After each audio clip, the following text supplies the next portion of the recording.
So, welcome to this class on neuroscience of human movement. This is part 11 of our discussion on cerebellum. So, in this class we will discuss role of cerebellum in learning. We discussed the role of cerebellum in learning in the previous class. We will continue the discussion and note that learning happens at multiple sites in the cerebellum. In the previous class we discussed one site in which learning could happen, that is the climbing fiber Purkinje cell synapse or synapses of the climbing fiber Purkinje cell that act as teaching signals, right. Some examples of learning are presented. We will start with adaptations of vestibulo-ocular reflex. What is this? We discussed this briefly in one of the previous classes. Suppose I have a target that I have to look at, suppose there is the tip of the pen that I have to look at. As I am looking at the tip of the pen, I am required to turn my head to the right, but I need to keep looking at the tip of the pen. So, that is the task for me, suppose. Then what happens? I am doing that. As I am doing that, you note that my head is turning to the right, but my eyes are moving to the left. So, head is moving to the right and eyes are moving to the left, so as to ensure that the image that I would like to see, that the object that I would like to see, I am able to see. So, this also is true in relatively fast movements of the head. This is called as a vestibulo-ocular reflex, right. So, the response of eye movements or the ability of eyes to move in a direction opposite to that of the head. So, as the head is moving to the right, the eyes are moving to the left to keep the object fixated on the eye. So, this is called as vestibulo-ocular reflex. It turns out that if a person is wearing a magnifying or minifying glasses, right. If a person is wearing a magnifying or minifying glasses, initially what happens is that there is improper vestibulo-ocular reflex in the initial stages. So, as soon as the person wears, what happens is so these are glasses that either magnify the visual scene or make it smaller, minify the visual scene, right. So, in those cases the vestibulo-ocular reflex or the response will be different from what is intended. So, when people wear these magnifying or minifying glasses for a few hours, in some cases to a few days, there is adaptation of this response or a proper response is learnt by the system. After some days or after a few hours of wearing, what happens is that people's vestibulo-ocular reflex is tuned to the glass that they are wearing and the scene that they would like to see. This is and so this is reversible, right. So, I can then remove the glass.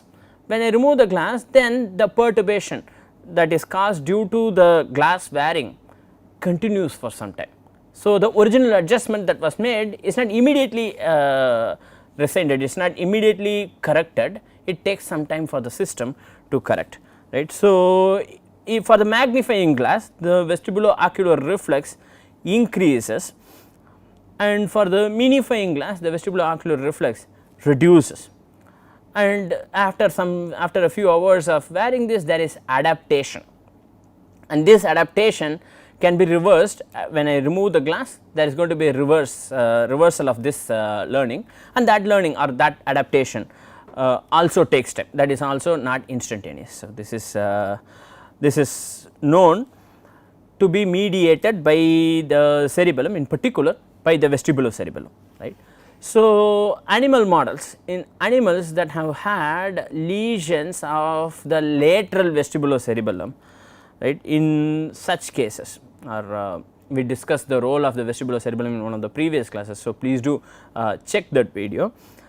So, animals that have had lesions of the lateral vestibulocerebellum do not have this ability to adapt to perturbations due to these glasses and adjust the vestibulo-ocular reflex, showing that the vestibulocerebellum forms a crucial part of the network that performs this action, the vestibulo-ocular reflex. So, this is adaptation. So, what is the difference from learning?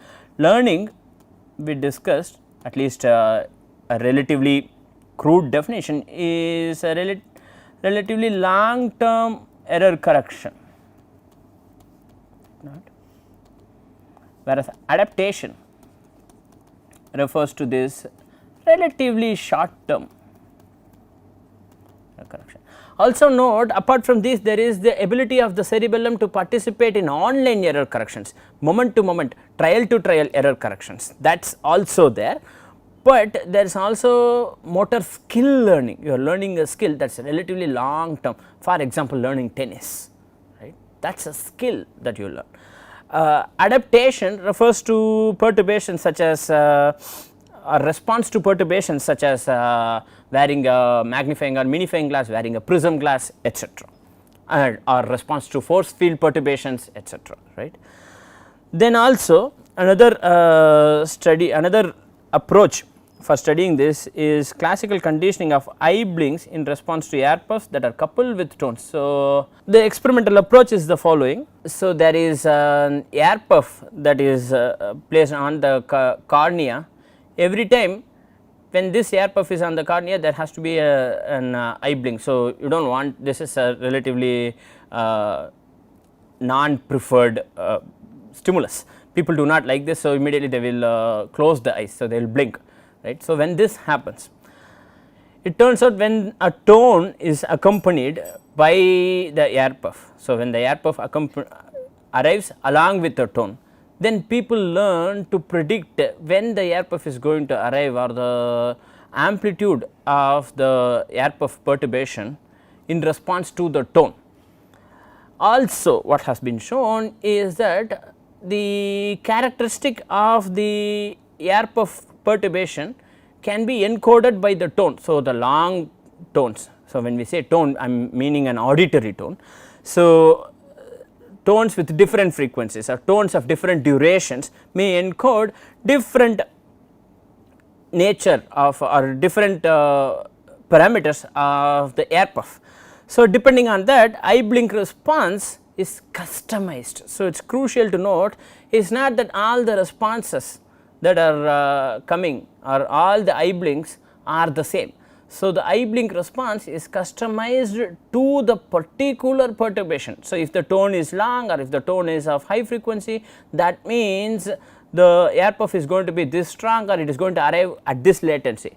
Appropriately timed response is found in the eye blink response, right. So, this again is a feature that is probably, this again is a behavior that is probably mediated by cerebellum, right. Then eye hand coordination in our voluntary arm movements in response to wearing prism glasses. Suppose a person is wearing a prism glass and the task is the following, there is a dot and I have to throw the dot at the dartboard as usual. So, let us suppose that people who are good at this task, right. So, suppose there is a person who is good at this and they are doing this and we test them before they wear any glass, before any perturbation, we test their performance. What happens is that they keep throwing the dart say 10 times or 20 times or 30 times and you see that suppose that is the target line and they almost always hit the target there. These are the responses, for example. Now, then they are asked to wear prism glasses. Now, what this does is this shifts the vision or the gaze direction to a different direction, right. So, in this case this shifts the gaze direction to the left.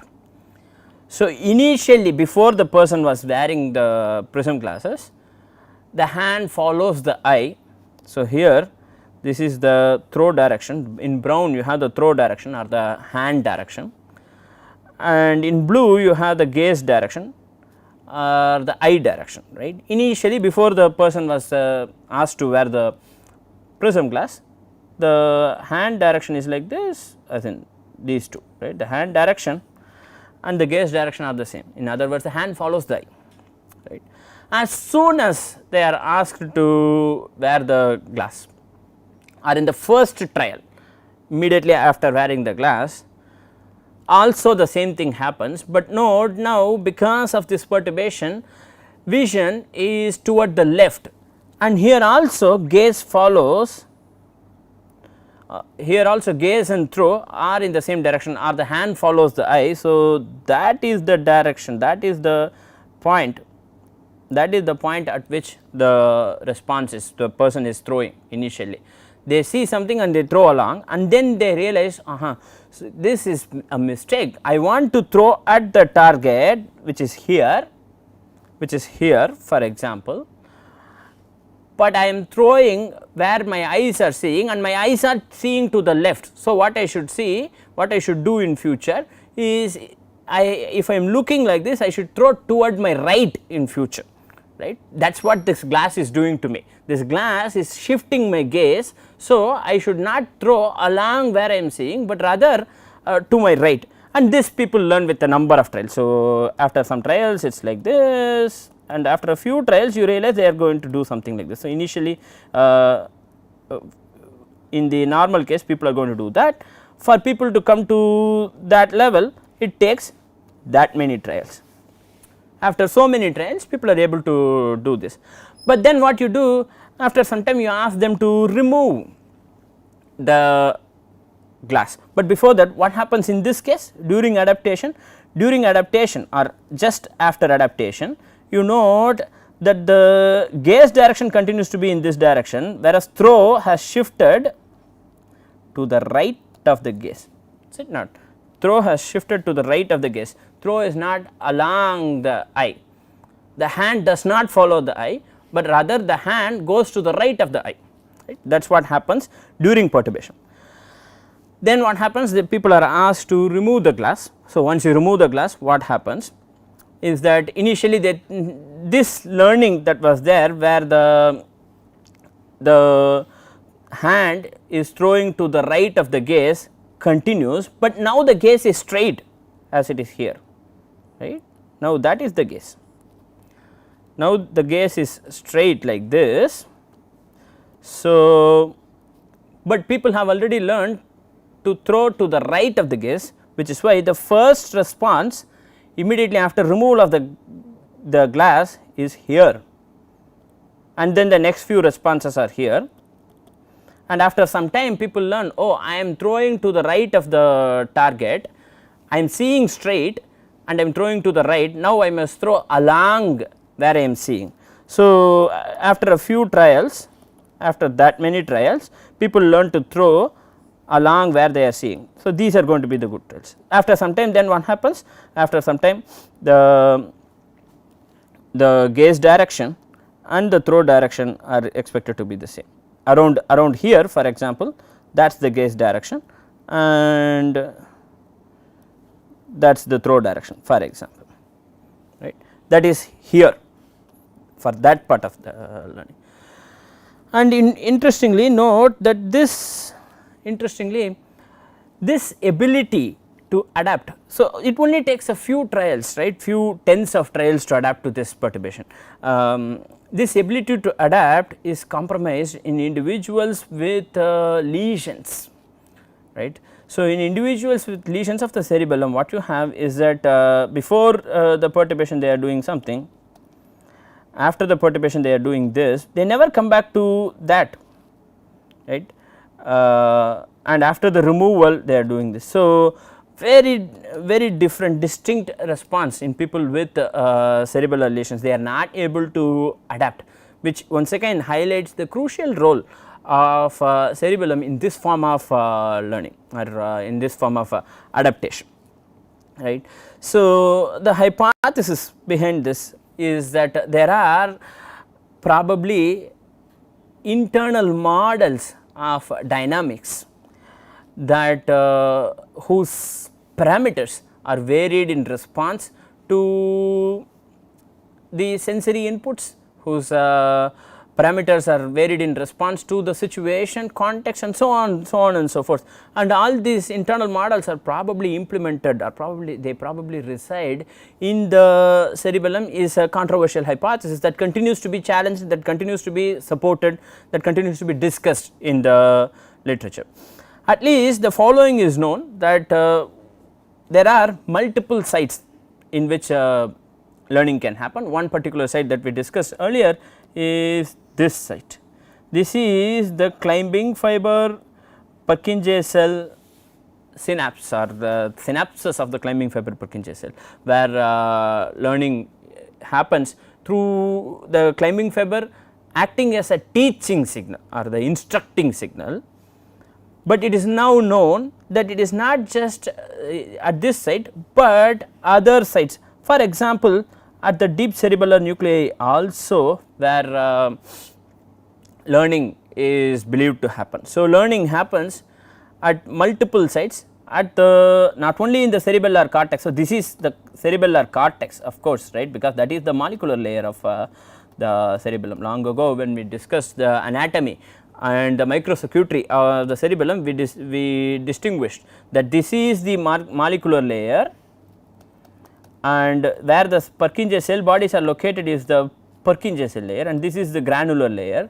But deep within the cerebellar cortices are sets of neuronal cell bodies, or dense groups of neuronal cell bodies called as the deep cerebellar nuclei, which are the major output systems of the cerebellum, right.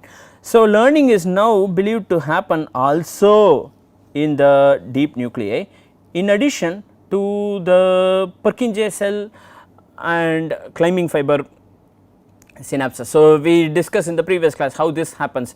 Climbing fiber, through long term depression mechanism, informs the Purkinje cell which parallel fiber commands are causing motor errors, right, for example.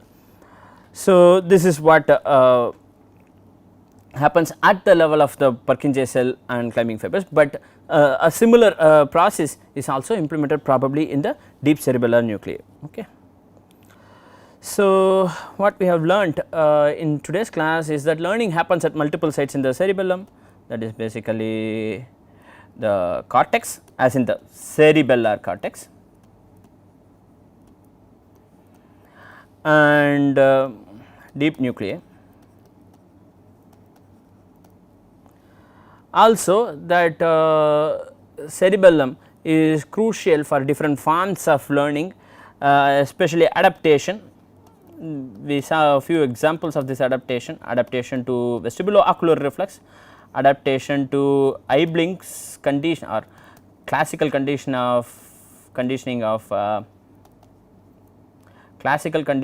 of eye blinks in response to air puffs, and this, and eye hand coordination, for example.